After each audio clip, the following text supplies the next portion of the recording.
Sorry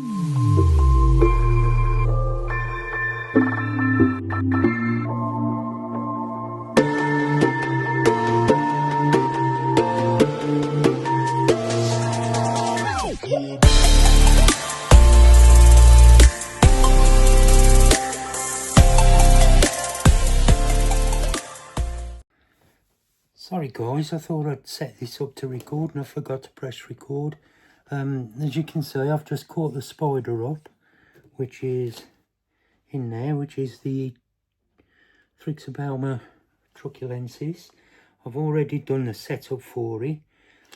I was hoping you was going to see the setup, but like I say, I forgot to press record like the plonker I am. So you didn't get to see it.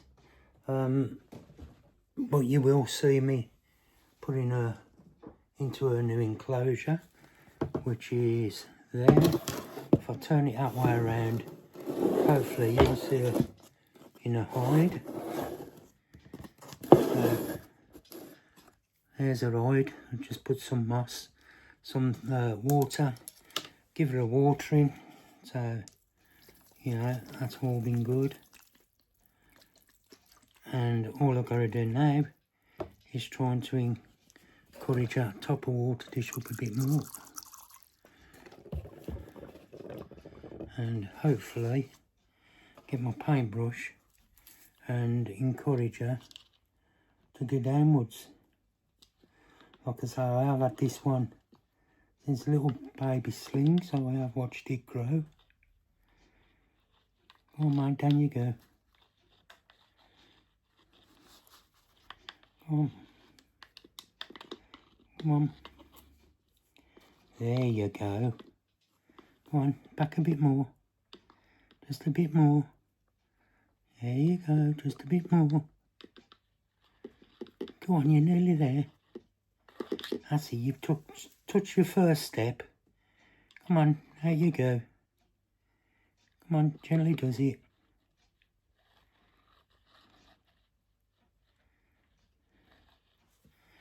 Now, if I tip that, oh, there she is, guys, just there, ready. She's under, she's gone under her hide. That's all good. She's in. Let's get her lid on, get her labelled up. And I do apologise for forgetting to start the recording, but, you know, these things happen. Yeah, she's in safe and sound in her new home. So that's that one done. So, just got to get a label. Look at the hair, guys. The hair's growing. Needed cutting. But, yeah, that's the end of that video. As usual, please give her a thumbs up. Please ding-a-ling the bell. And do comment and subscribe. Thanks, guys. Appreciate you watching. Take care. See you all soon. And before you go, if you notice I'm wearing the same shirt, it's because I'm doing about 4 or 5 videos in one rush. So I don't fall behind like I did last time. Okay, thanks guys. Take care. Bye-bye.